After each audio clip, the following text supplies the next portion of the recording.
continue to not be first. Do we do enough? Well, I never shut up about it. It must have been about 16, 17. We nicked their guilt rings. Right, the bouncer's guilt ring. This is no good for me.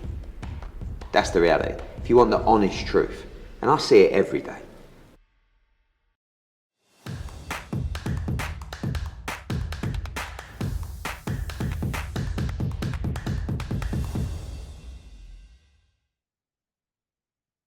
This is Umar. You just wish you were recording that, because I said me and you are looking very handsome today.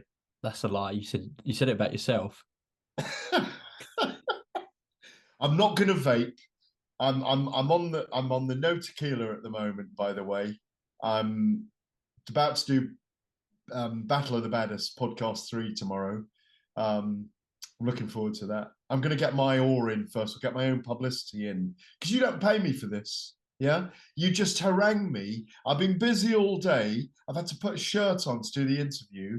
My glasses were already on, obviously, and I'm an absolute mess. But then when the lights came on, I thought, oh well, it's doable, you know. And you got the lights streaming in the background. You got terrible lighting on your side, but I suppose we don't see much of you, do we? Well, I'm not on the camera, so it's all right. I don't. Otherwise, I would fix the lighting. Well, the camera never lies, as they say. So I'm looking fat, old, and ugly. But there we go. Bit harsh, Gareth. Bit harsh. Right, there's a few topics I want to get through regarding the heavyweight division. So we'll start off with Wilder Joshua. Looks like it definitely won't be taking place in Saudi Arabia, because there's been a shift over there in terms of who's sort of leading shows out there. Of course, we're used to Skills Challenge over the last couple of years, putting shows out there. Looks like the entertainment sports minister, Turkey, His Excellency Turkey Al-Sheikh, is going to be putting shows on and opening Riyadh season, of course, with Fury and Garnu. But see, Matchroom and Shelley Finkel were dealing with Skills Challenge for Wilder Joshua, but now it can't be put on in Saudi. Do you think it happens at all, either in Vegas or at Wembley? Well, that's what Eddie Hearn said in the last 48 hours, really, hasn't he? He's put that out there, 48, 72 hours, that he called himself deluded. Do you remember? He called himself deluded, saying, I think Joshua's going to beat Fury and he's going to beat Wilder. Who knows? If he steps in with those guys, you just don't know. In many ways, I'd love to see him beat Wilder, but I think it's a very hard assignment.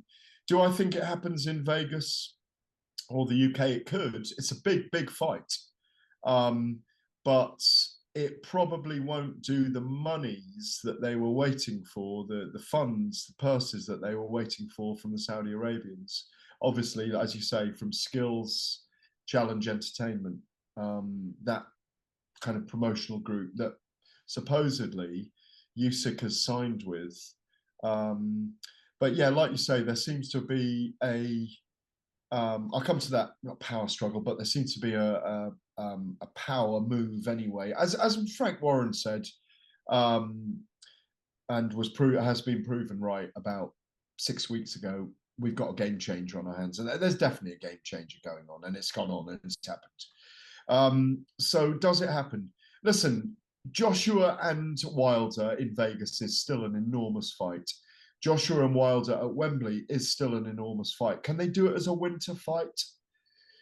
Yes, they did Fury and Derek Chisora, didn't they, on December the 3rd at Spurs, so they could technically. Massive risk with the weather. We were very lucky on the night, I think. You know, I don't really want to go to boxing in the snow. You know, it'd be disastrous enough in the rain. But it's certainly a fight that I'd love to see. The fact that Eddie Hearn's talking about London, Wembley Stadium or Las Vegas means that there's been a shift. I feel it for both of them. Deontay Wilder obviously has been holding out for this big fight. He's desperate to fight, isn't it? He hadn't fought for a while. Is it last October? Hellenius. It was only one round anyway, so. Yeah, and it was one round. So he's had one round in, God, what, 2.5 years? I need to check that, but it's something like that. Do you think without Saudi money, that fight can take place? It can, but they won't earn the 25, 30 million. Unless they went to Wembley. It's too late in the summer now to suddenly announce it. because they need 8 weeks, don't they? I mean, I think it would do big numbers.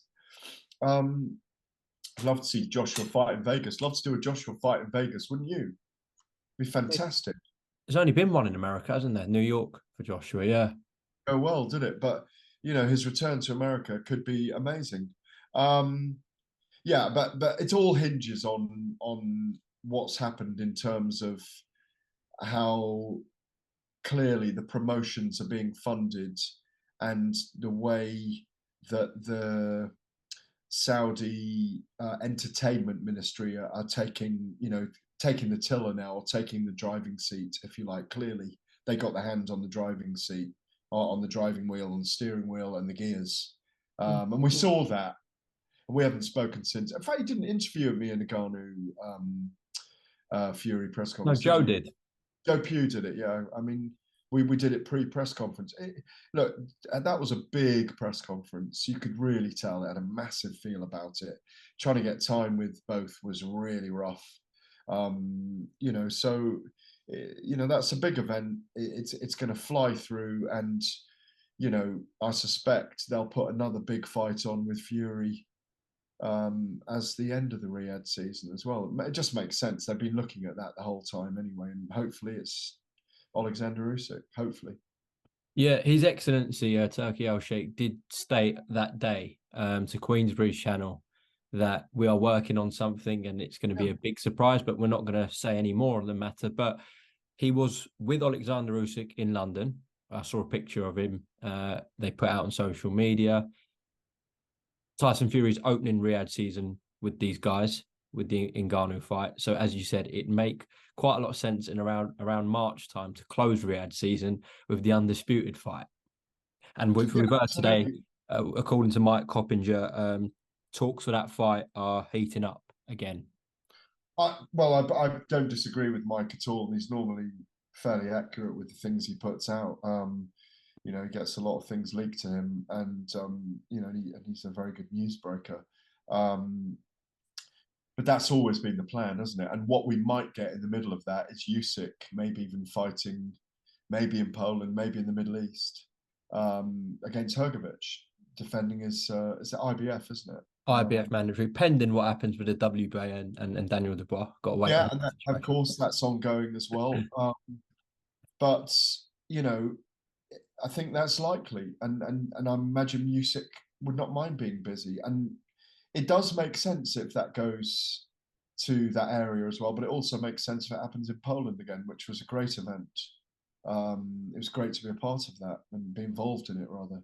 So fantastic stuff. I mean, it is all lining up. I mean, the naysayers and the those who kind of perhaps don't understand the way money, you and I know this, we've been involved in it a long time, or certainly I have, and you way longer than me. Yeah, but it's always been about money, timing, and ego, and all those things are aligning now because the money is enormous, the timing is coming, and the egos are being stroked and are purring. Yes, Oleksandr Usyk's had to take the toughest route. There's no doubt about that, but so did Tyson Fury in 3 fights with Deontay Wilder, who's still, for me, the number 2 heavyweight in the world, with Fury the number 1. I still want to see Usyk in with Wilder at some point. That's a fantastic fight. As I want to see the other fight you mentioned, Joshua in with Wilder. I feel blue in the face, and I feel like a broken record saying this, but I want to see all those fights. And I think we will see them all, by the way, as long as the stars align and those fighters align with those who are power broking the fights at the moment. As you say, it looks like it's the Riyadh season. It looks like it's, as you say, His Excellency Turki Al-Sheikh is very involved in those promotions and those fights. Whether Eddie Hearn decides to go on a different highway, he's kind of hinted at that as well, hasn't he? That he might take a different route with Joshua and carve their own niche, which may suit him in some ways. But I imagine Anthony Joshua doesn't want to go on till he's like 39, and there's 2 or 3 fights there for him that I'd love to see him have, and that they are Wilder, Fury, and maybe Wilder and Fury again, or a Hergovich, or a Zhang, or a Joyce, because that's coming up next week. We're going to chat. We're going to see you. Yeah, you covering the fight week, of course. I am indeed. I'll see you there. You can talk to Zhang in Chinese again. 很好，很好。我们会说普通话。What does that mean? 我们以Zhang 会说普通话。你大鼻子。I said, Zhang and I will speak Chinese, you big nose.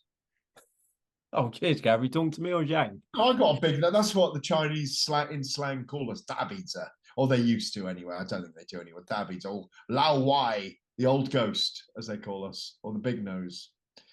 I had a laugh with Zhang about that before, actually. We had a giggle about the Chinese calling foreigners that. Because we're big noses, aren't we? You got a bigger nose than most, so have I. I've got a big old nose, big old conch on it. A lot of us have in boxing. You didn't get that, did you? No. Have you not got that? What, Pinocchio? Yeah, a lot of people. I don't lie about things. I only say what I think and what I know. I mean, I don't lie about things. I don't need to.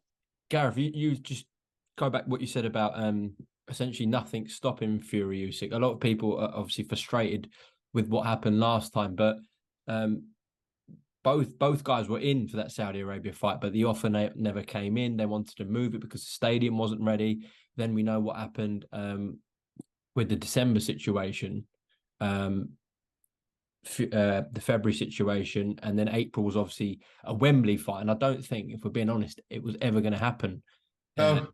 If it's not in Saudi Arabia, it's not going to happen. And now the money wasn't going to work for Usyk. No. That's what the situation was. And 70-30 split, wasn't it? In the end, was it 70-30? 70-30 was agreed, yeah. But then obviously fell out because of the rematch clause. But Fury is the draw, and Fury is still the draw.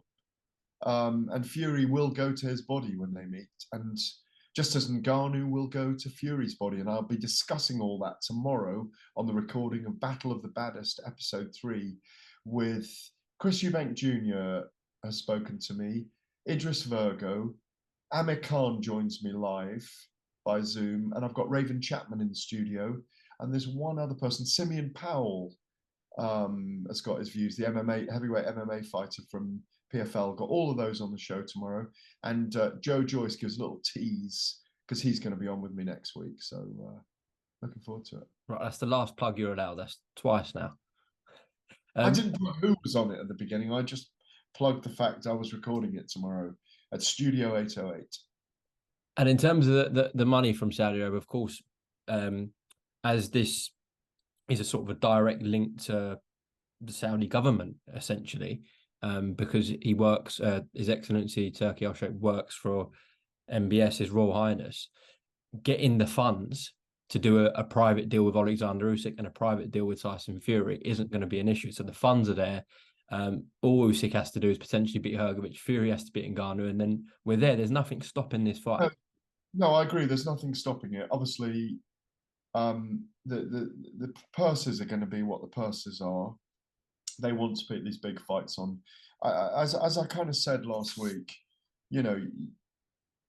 put it in context. And what I love as well about His Excellency Turki Al-Sheikh, he's also the owner of a football club, Almeria. In Spain, yeah. Obviously, Almeria. I love the name as well because Andalusia, Almeria, Andalusia, Al-Andalus was the area that Tariq Ali conquered and invaded in 711 when Islam came to the Iberian Peninsula. It's an amazing period. I studied at a university. It was an amazing period in history. And obviously they were there for 800 years. And so many algebra, the abacus, silks, Eastern learning, all came into the Southern Europe at that time. Listen, I've got to say this, and a lot of people don't agree, but I will say that I think it's an amazing thing is happening. It's not just a game changer in the sport. The game changer here is the cultures coming together, by the way. And it is going to be fascinating. And as a long-standing student of the planet, and travel and culture. I'm really fascinated by all of this. I mean, I was in Abu Dhabi last weekend hosting a small event, presenting on DAZN Global for Ahmed Siddiqui Sports on a little card. There were some amazing stories. There were 11 nations from 4 continents on that card. There wasn't one Brit, but some amazing stories about people that had escaped from Syria. Mohammed Bektash, who'd swum across the ocean on it and had been living on the streets, and Francis Ngannou is a similar story. So I just think it's really interesting that a new part of the world is opening up, because everyone just go, oh, the money and this and there's a willingness. There's a willingness to come together and do this, and I think it's worth celebrating, because it is going to open up cultures. It is going to allow us to understand people and ourselves and others in a better way. And I know I'm going all philosophical on this today and cultural, but it is, and it's going to be a privilege and a pleasure to be involved in a new culture, which is trying to understand the sport of boxing. I think it's a fascinating time. We can't get left behind as well, because obviously Formula One, golf, tennis, top footballers are going there now, so we can't get left behind as boxing. There's nothing to leave behind. It's all progress. It's different. But it's progress, and it's new, and you have to embrace change. There was a time when we were just going to Vegas for big fights. There may be a time again when we're going, but this is a time of change, and you've got to say it. Frank Warren was right. He's had his finger on the pulse for a long time. This is the big game changer. I hope Fury and Usyk happens next year. And I do hear myself that the talks are behind the scenes. We need the when and if, the 2 winners. Don't write Ngannou off. That's what a lot of people are saying to me as well. Tyson's carrying a lot of weight at the moment. Obviously, he'll take him very seriously. He's got to. And I'm looking forward to it. There's jeopardy. Jeopardy. Well, there's definitely jeopardy, serious jeopardy in an undercard fight on October 28th in Saudi Arabia between 2 British heavyweights, Fabio Wardley and David-Adeleye. Haven't had confirmation fully that the fight will go ahead, but from Fabio's posts and also what Frank Warren said to me the other day, he does expect the fight to happen. Fabio did have an appointment with the doctors yesterday to check on those cuts. Let's talk about why those cuts were suffered. A brawl, essentially, on the red carpet this time last week, actually. Your thoughts on it? Well, I only saw the clips because I was downstairs at that point, or upstairs interviewing.